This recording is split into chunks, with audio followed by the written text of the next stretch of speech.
우리 삶에는 악순환과 선순환이 있습니다. 악순환은 나쁜 결과가 또 다른 나쁜 결과를 불러와 계속해서 나쁜 흐름이 이어지게 만드는 것을 말하는데요. 예를 들면 낙심이 있습니다. 이 낙심이 악순환을 불러오는데요.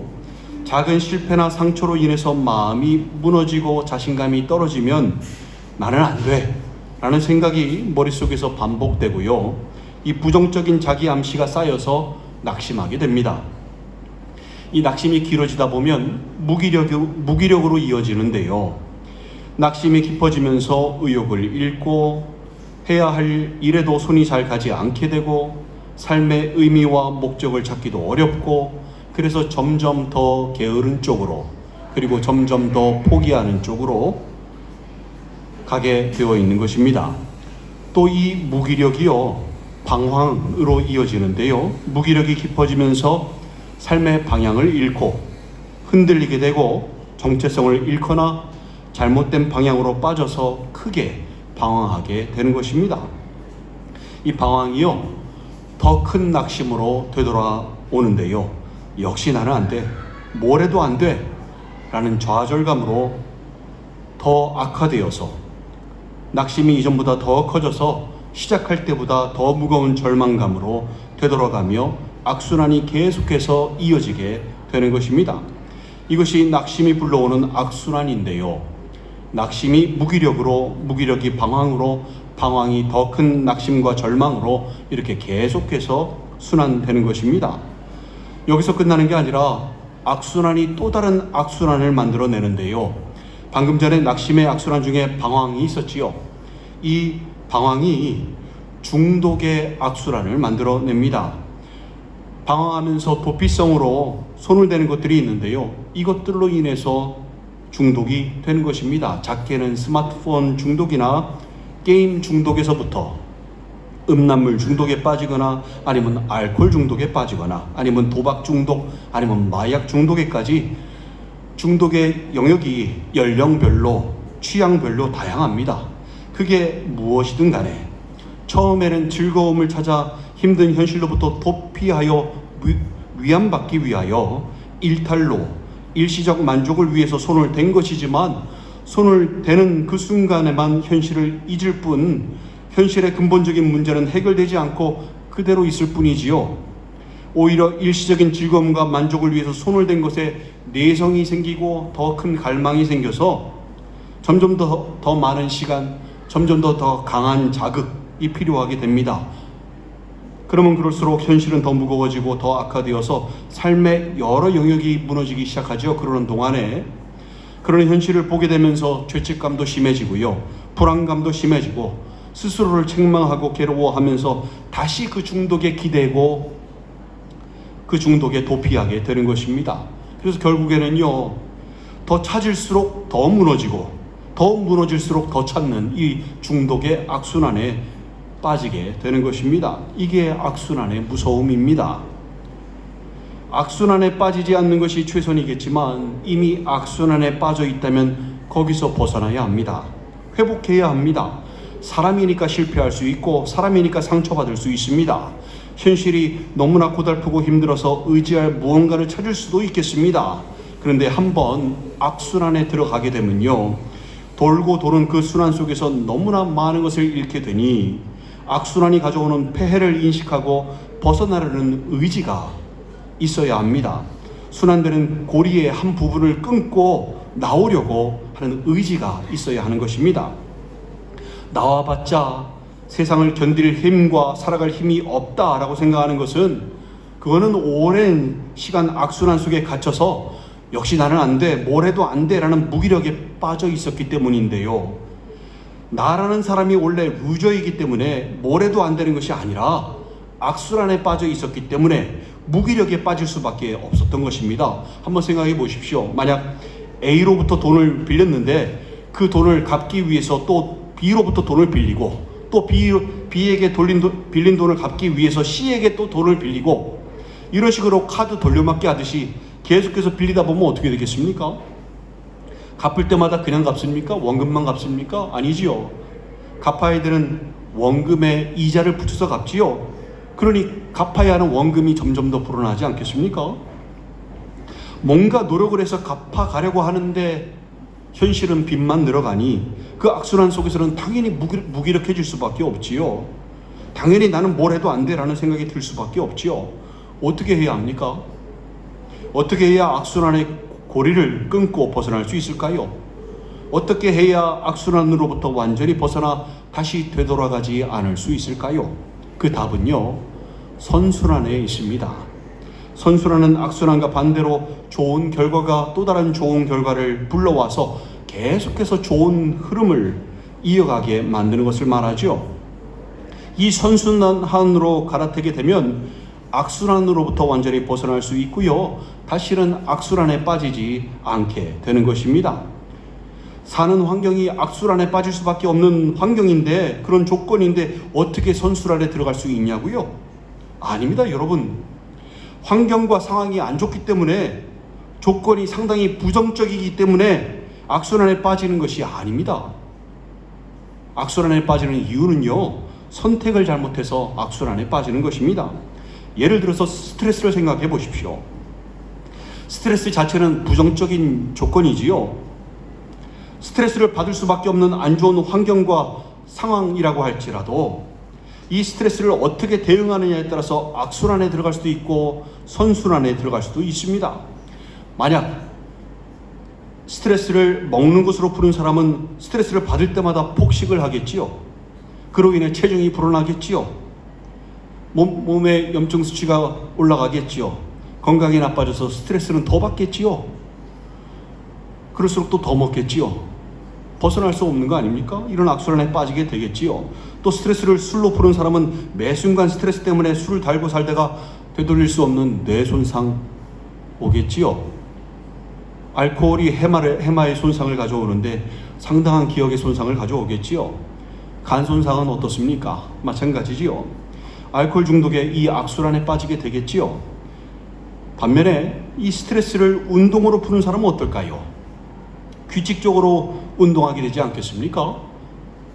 스트레스가 있을 때마다 건강하게 운동으로 해결하지 않겠습니까? 그러다 보니 체력이 향상되겠지요. 피로와 스트레스가 감소되겠지요. 건강과 삶의 질이 향상되겠지요. 그러다 보면 운동이 더 즐거워져서 건강을 잘 관리하게 되고 일도 더 능률적이게 하게 되는 선순환에 들어가게 되는 것입니다. 이처럼 부정적인 조건이라 할지라도 어떠한 선택을 하느냐에 따라서 악순환이 될 수도 선순환이 될 수도 있는 것입니다. 우리 신앙에도요, 선순환과 악순환이 있습니다. 오늘 본문에서요, 스스로 속이지 말라. 하나님은 업신여김을 받지 아니하시나니 사람이 무엇으로 심든지 그대로 거두리라. 자기의 육체를 위하여 심는 자는 육체로부터 썩어질 것을 거두고 성령을 위하여 심는 자는 성령으로부터 영생을 거두리라 라고 말씀합니다. 스스로 속이지 말라. 하나님은 업신여김을 받지 아니하시나니 라고 말씀하는데, 이 말씀이 무슨 뜻일까요? 업신여기다의 헬라어 뜻이 누구 앞에서 코를 돌리다 라는 뜻인데요, 한마디로 콧방귀를 끼다, 비웃다 라는 뜻입니다. 즉 하나님을 업신여기다의 뜻이 하나님에게 콧방귀를 끼다, 하나님을 비웃다 라는 것이 되겠는데요, 사람이 어떻게 감히 하나님께 콧방귀를 낄 수 있겠습니까? 어떻게 감히 하나님을 비웃을 수 있겠습니까? 뭐냐 하면요, 오늘 본문이 말씀하는 게 사람이 무엇으로 심든지 그대로 거둔다 라는 하나님의 이 창조 섭리를 거부하는 것, 부인하는 것이요, 바로 하나님께 콧방귀를 끼는 것이고요, 하나님을 비웃는 것이라고 오늘 본문이 말씀하고 있는 것입니다. 사람들은요, 자기들이 많이 뿌리지도 않았으면서 열매가 적다고 불평합니다. 자기들이 나쁜 씨앗을 뿌려놓고 좋은 열매가 안 맺혔다고 불만입니다. 콩 심은 데 콩 나고 팥 심은 데 팥 나는 것이 당연한 이치이고 하나님의 창조 섭리인데, 팥을 심어놓고 콩을 바라고 있으면서 하나님께서 왜 콩을 안 주시는지에 대해서 하나님께 불평불만하고 있으니, 원망하고 있으니, 이게 바로 하나님을 원망하고 있는 것입니다. 악순환에 빠져 살았으면서 선순환의 결과를 원하고 있으니 이게 바로 하나님을 업신여기는 것입니다. 8절에서요. 자기의 육체를 위하여 심는 자는 육체로부터 썩어질 것을 거두고 성령을 위하여 심는 자는 성령으로부터 영생을 거두리라 라고 말씀합니다. 육체를 위하여 심으면 육체로부터 썩어질 것만 거두게 되어 있습니다. 육체를 위하여 심었으면서 영생을 바라는 것 자체가 하나님을 업신여기는 것이고요. 그게 하나님께는 불법이라는 것을 깨달으셔야 합니다. 아무리 주여 주여 우리가 주의 이름으로 선지자노릇하며 주의 이름으로 귀신을 쫓아내며 주의 이름으로 많은 권능을 행하지 아니하였나이까 라고 주님 앞에서 말한다고 할지라도요, 주님께서는 뭐라고 말씀하신다고요? 내가 너희를 도무지 알지 못하니 불법을 행하는 자들아 내게서 떠나가라 라고 말하실 것입니다. 본인들이 아무리 성령을 위하여 심었다 할지라도 그들이 육체를 위해서 심어왔던 자들임을 주님께서는 너무나 잘 아십니다. 왜냐하면 하나님은 업신여김을 받지 않으시는 분이기 때문입니다. 다 아시기 때문입니다. 무엇을 위하여 심느냐가 악순환에 빠져서 썩어질 결과를 가져오느냐 아니면 선순환에 빠져서 영생을 가져오느냐를 결정하는 것입니다. 로마서 8장 5절 6절에서 육신을 따르는 자는 육신의 일을, 영을 따르는 자는 영의 일을 생각하나니 육신의 생각은 사망이요 영의 생각은 생명과 평안이니라 라고 말씀합니다. 육체를 위하여 심는 자는요 육신의 일만 생각하다가 악순환에 빠져서 사망으로 결과를 가져오게 되어 있고요, 성령을 위하여 심는 자는 선순환에 들어가 생명과 평안을, 영생을 결과로 가져오게 되는 것입니다.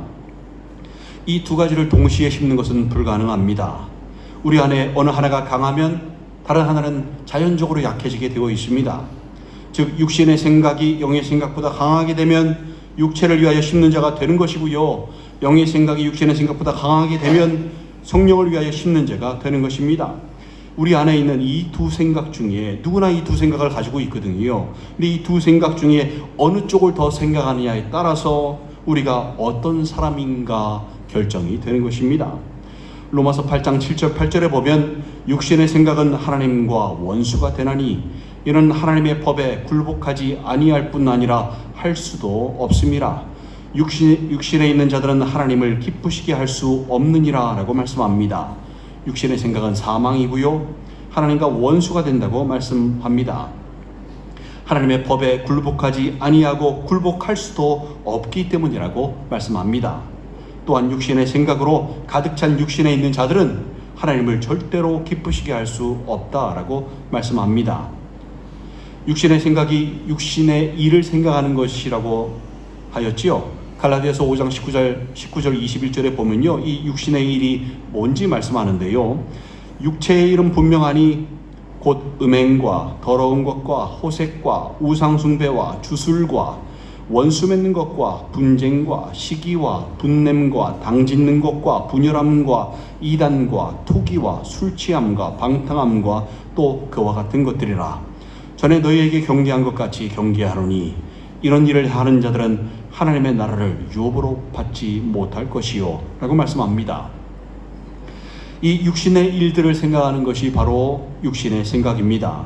머릿속에 이러한 육신의 일을 자꾸 떠올리며 생각하게 되면요, 그것에 마음이 빼앗겨 버리고 악순환에 빠지게 됩니다. 음행의 악순환, 우상숭배의 악순환, 불평불만의 악순환, 원망의 악순환, 미움의 악순환, 원수맺음의 악순환, 당짓고 분열하는 것의 악순환, 중독의 악순환, 주술의 악순환, 이런 악순환에 빠지게 됩니다. 가만히 놔두게 되면요, 이 생각들에 빠져서 나오게 못하게 되어서 더욱 정상적이지 못한 방법으로 심취하게 되고 중독되어져 버리는 것입니다. 이런 일을 행했기 때문에, 죄를 범했기 때문에 너희가 지옥에 간다, 구원받지 못한다, 이게 아닙니다. 악순환에 빠져서 하나님을 떠나 살기 때문에, 죄를 지은 것 때문에 천국 가지 못한다 그러면 우리 모두 다 가지 못합니다. 악순환에 빠져서 하나님을 떠나기 때문에, 그래서 천국 가지 못하게 되는 것입니다. 생각이 감정을 일으키고요, 감정이 행동을 촉발하여서 악순환에 빠지게 만들어서 결국에는 하나님을 떠나 사망의 길로 걸어가게 만드는 것입니다. 어떻게 해야 할까요? 어떻게 해야 이 영적인 악순환에서 벗어날 수 있을까요? 생각하는 것을 바꾸어 나가면 됩니다. 육신의 생각 대신에 영의 생각을 하면 됩니다. 영의 생각이 뭐라고 하였지요? 우리 영을 얘기하는 게 아니라고 하였지요. 성령을 얘기하는 것이라고 하였습니다. 즉 영을 생각한다는 것은 우리 하나님을, 주님을 생각한다는 것입니다. 우리를 위하여, 우리를 살리시기 위하여 받으신 주님의 고난을 생각하는 것이 영의 생각이고요. 천지를 창조하신 하나님께서 종의 모습으로 이 땅에 오셔서 물과 피를 쏟으시고 생명을 내어주신 것을 생각하는 것이 영의 생각이고요. 그 피값으로 우리를 사셨음을 기억하는 것이 영의 생각입니다. 우리가 어떻게 하면 주님께 기쁨을 드릴 수 있을까 생각하는 것이 영의 생각이고요. 주님의 은혜와 평강을 사모하는 것도 영의 생각이라고 하였습니다. 주의 말씀에 목말라 하는 것도 영의 생각이고요. 기도와 찬양의 갈급함도 영의 생각이라고 하였습니다. 이렇게 영의 생각을 하는 것이 성령을 위하여 심는 것입니다. 갈라디아서 5장 16절 17절에 보면 내가 이르노니 너희는 성령을 따라 행하라. 그리하면 육체의 욕심을 이루지 아니하리라. 육체의 소욕은 성령을 거스리고 성령은 육체를 거스르나니 이 둘이 서로 대적함으로 너희가 원하는 것을 하지 못하게 하려 함이니라 라고 말씀합니다. 육신의 생각과 영의 생각, 이 두 가지 생각이 항상 우리 속에 존재하는데요.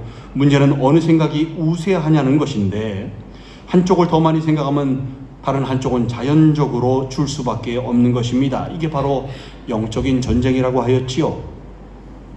영의 생각으로 육신의 생각을 작게 만들어서 선순환 속으로 들어가는 것이 바로 영적인 전쟁에서 승리하는 것입니다.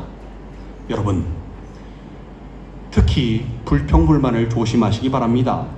불평불만 별거 아니지요. 작게 시작되지요. 근데요, 우리 삶 전체를 갉아먹으며 결국 악순환에 빠지게 만드는 주요 원인이 이 불평불만입니다. 광야 땅의 출애굽 1세대들을 생각해 보십시오. 그들은 출애굽하자마자 홍해바다라는 장애물을 만났거든요. 그 홍해바다 앞에서 그들이 제일 먼저 한 게 불평불만이었습니다. 출애굽기 14장 11절 12절에서 애굽에 매장지가 없어서 당신이 우리를 이끌어내어 이 광야에서 죽게 하느냐? 어찌하여 당신이 우리를 애굽에서 이끌어내어 우리에게 이같이 하느냐? 우리가 애굽에서 당신에게 이른 말이 이것이 아니냐? 이르기를 우리를 내버려 두라. 우리가 애굽 사람을 섬길 것이라 하지 아니하더냐?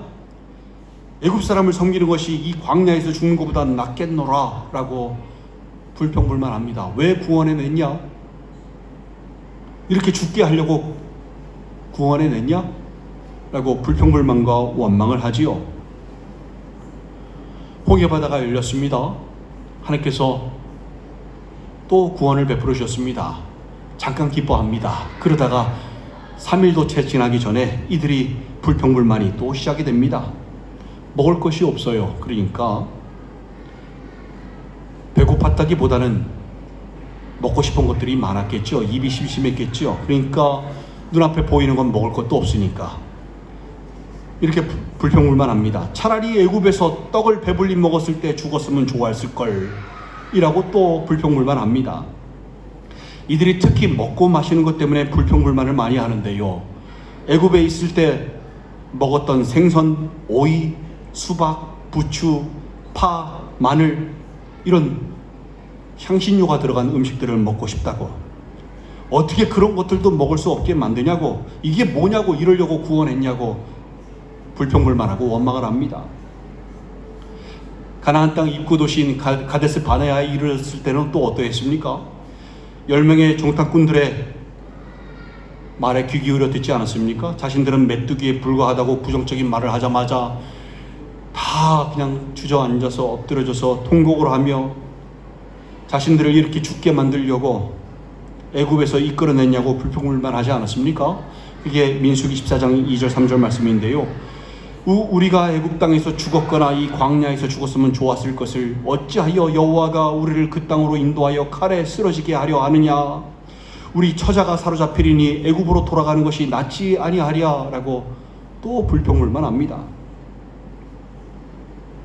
그들이 다시 광야로 돌아갑니다. 가나안 땅에 못 들어갔습니다. 그만한 믿음도 없었기 때문이지요. 그렇고 또 가다가 에돔 땅을 통과하면 지름길로 갈 수 있었는데 그것을 통과해 가면 먹고 싶었던 거 거기서 에돔 도시에서 먹을 수 있었던 것을 기대했었는데 에돔 왕이 에돔 땅을 지나지 못하게 하였습니다. 그것 때문에 그들이 또 불평불만이 터집니다. 민수기 21장 5절에서 백성이 하나님과 모세를 향하여 원망하여 이르되 어찌하여 우리를 애굽에서 인도해내어 이 광야에서 죽게 하는가? 이곳에는 먹을 것도 없고 물도 없도다. 우리 마음이 이 하찮은 음식을 싫어하노라 하매 라고 얘기합니다. 하찮은 음식이 뭘까요? 바로 만나와 메추라기입니다. 특히 만나를 의미합니다.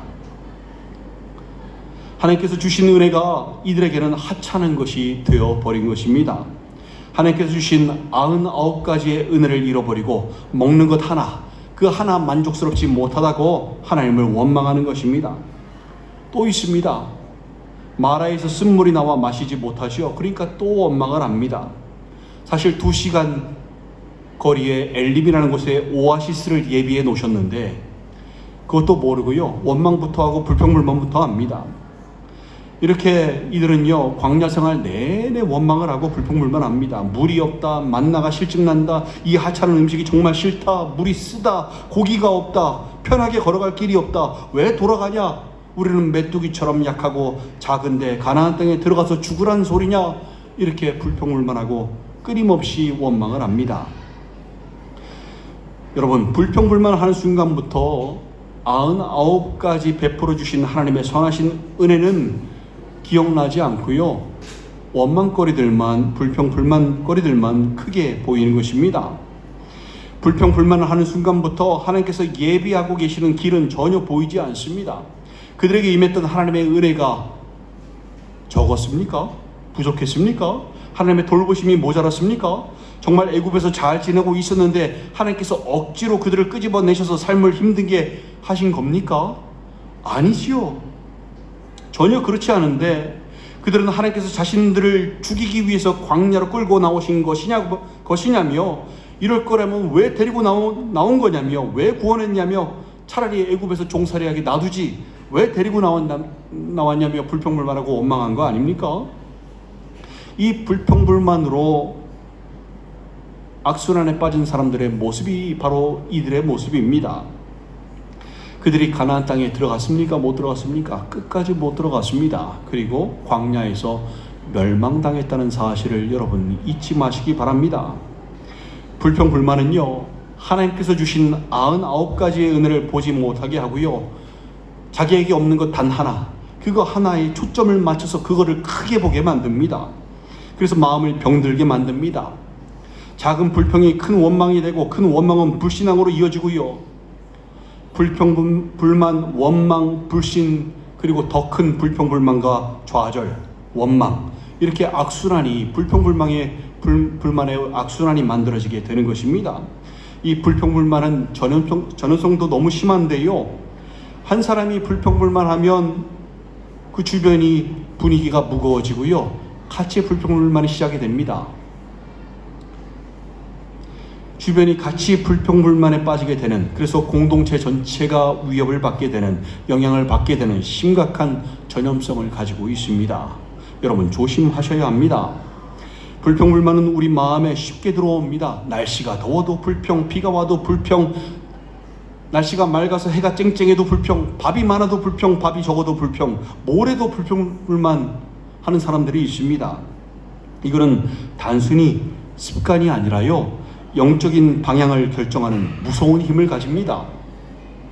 작은 불씨 같지만 그게 작은 불씨가 번져나가면 어떻게 됩니까? 큰 불이 되지요. 그 작은 불평불만의 불씨가 번져나가면 가정을 태우고 공동체를 불태우고 결국 하나님 앞에서 불순종으로 불신앙으로 이어지게 됩니다. 이게 바로 불평불만의 악순환인 것입니다.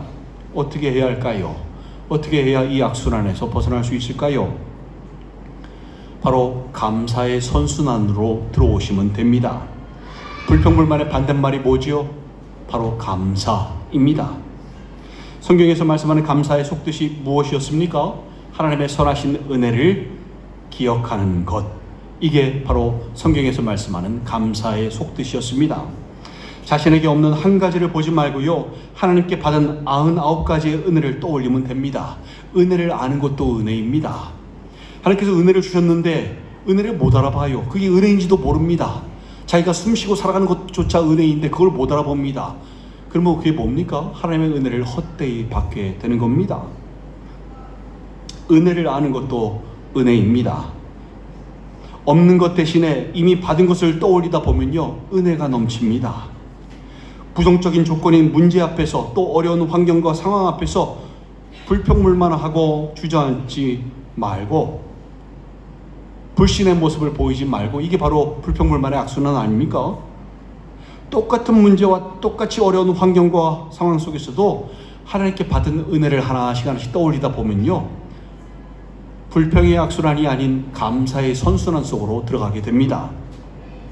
하나님의 선하신 은혜를 떠올리다 보면 모든 것이 다 하나님의 은혜가 됩니다. 그래서 감사가요, 끊이지 않습니다. 감사가 감사를 낳고 또 그 감사가 또 다른 감사를 낳아서 삶 속에서 감사가 넘치게 됩니다. 그렇게 감사의 선순환 속에서 기쁨이 넘치고 평안이 넘치는 천국을 살게 되는, 주님 안에서 저절로 신앙생활이 되는, 억지로 신앙생활하는 게 아니라 저절로 그냥 신앙생활이 되는 진정한 신앙인의 삶을 살게 되는 것입니다. 순간순간 출애굽 1세대들처럼 부정적인 조건과 환경과 상황 때문에 불평불만이 욱하고 튀어나올 때 여러분의 생각과 말을 감사로 한번 바꿔보시기 바랍니다. 아, 감사하다. 가만히 생각해 보니까 감사하네. 아, 주님 정말 감사합니다. 이렇게 그 불평불만이 튀어나오는 그 불평을 이 감사의 말로 바꿔보시기 바랍니다. 말이 바뀌면 마음이 바뀌고요, 마음이 바뀌면 삶이 바뀝니다. 그리고 가만히 지나간 시간들을 한번 되돌아보시기 바랍니다. 지금까지 지내온 것 주님의 크신 은혜임을 기억하시기 바랍니다. 내가 잘나서, 내가 뛰어나서, 내가 다 잘하고 모든 것을 다 이룩한 것 같지만 아닙니다. 다 주님의 은혜입니다. 충분히 빗나가고 잘못된 길로 갈 수 있었는데 붙들어 주시고 인도해 주셔서 지금까지 살아올 수 있었습니다. 다 주님의 은혜입니다. 이렇게 주님의 임재 앞에 나와 예배드릴 수 있는 것도 주님의 은혜입니다. 아침에 눈을 뜰 수 있는 것도, 맛있는 식사를 할 수 있는 것도, 함께 할 수 있는 가족이 있는 것도, 일을 할 수 있는 것도, 공부를 할 수 있는 것도 모두 다 주님의 은혜입니다. 그 은혜를 하나하나 기억하는 것, 그것이 바로 감사의 선순환 속으로 들어가는 비결인 것입니다. 사랑하는 지체 여러분, 여러분은 어느 순환 속에 들어가 계십니까? 지금 악순환이십니까? 아니면 선순환이십니까? 삶 가운데 불평불만이 넘쳐나십니까? 아니면 감사가 넘쳐나십니까? 둘 중에 어느 곳에 계십니까? 불평불만의 악순환은 우리를 점점 더 어둡게 만들고 병들게 만들지만, 출애굽 1세대들처럼 결국에는 광야 땅에서 멸망하게 만들지만, 감사의 선순환은 우리를 점점 더 밝게 만들고 우리를 생명 안에, 구원 안에, 천국에 살게 만듭니다.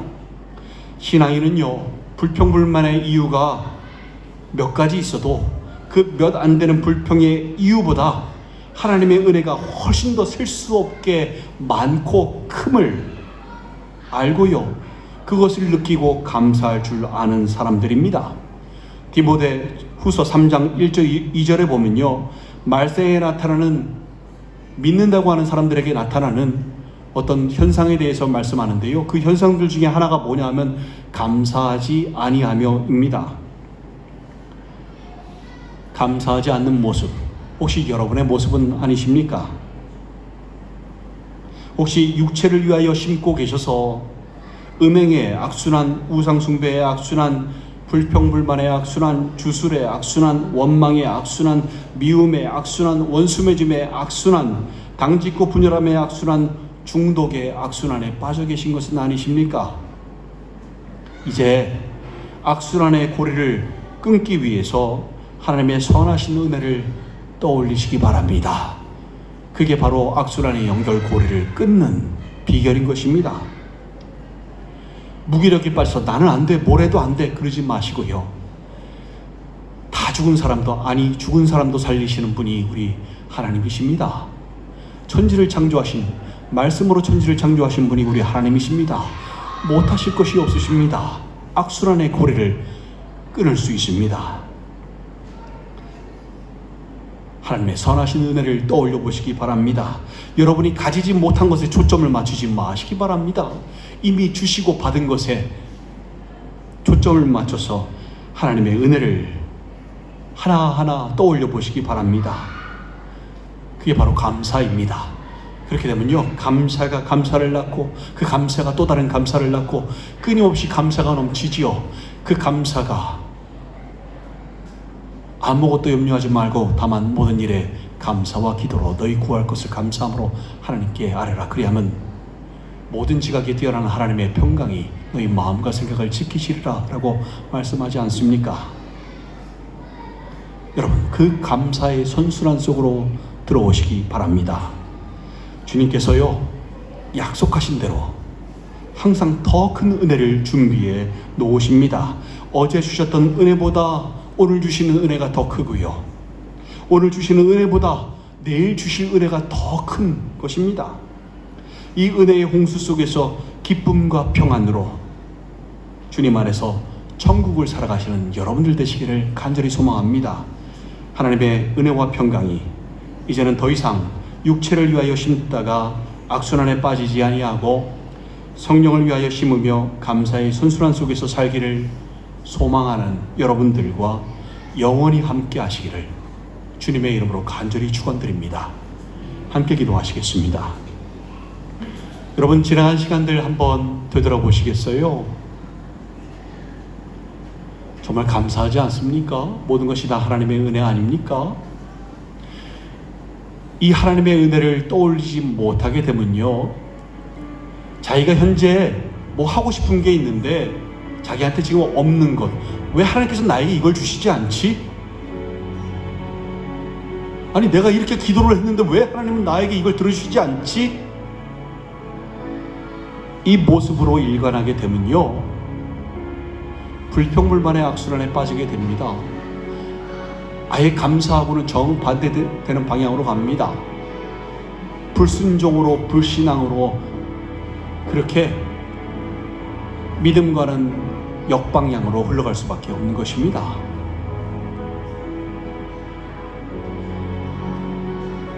하나님께서 얼마나 많은 것을 우리에게 주셨습니까? 얼마나 큰 은혜입니까? 하나님께서 주신 99가지 그 은혜를 떠올려 보시기 바랍니다. 한 가지에 가지지 못한, 자신에게 없는 한 가지에 초점 맞추지 마시기 바랍니다. 출애굽 1세대들이 되지 마시기 바랍니다.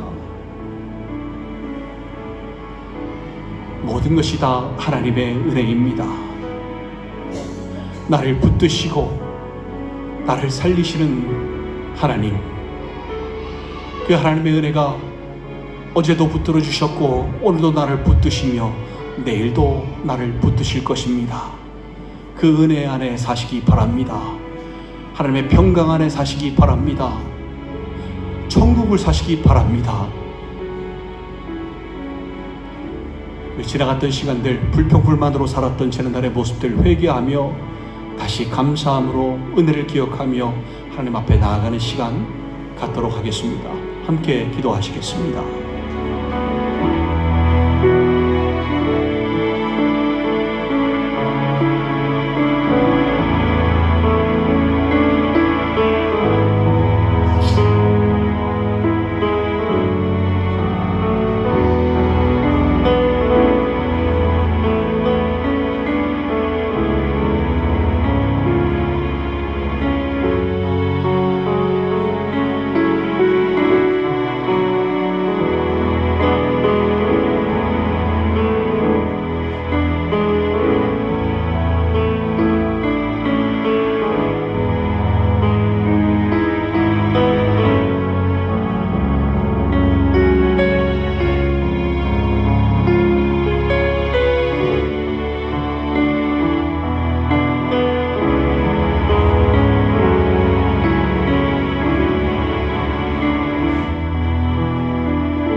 참으로 많은 것을 우리에게 주셨는데 저희들 엉뚱한 것을 바라고 엉뚱한 것을 쫓다가 하나님의 은혜를 잊어버리고 감사함과는 정반대되는 불평불만으로 살아왔던 지난달의 모습들 회개하며 주님 앞에 나아갑니다.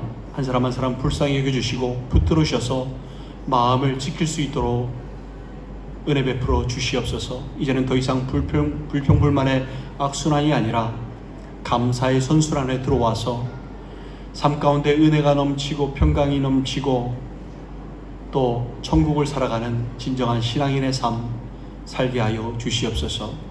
한 사람 한 사람 주님 손에 의탁하오니 붙잡아 주시옵고 이 모든 말씀 우리 구주 예수 그리스도 이름으로 축복하며 기도 올리옵나이다. 아멘.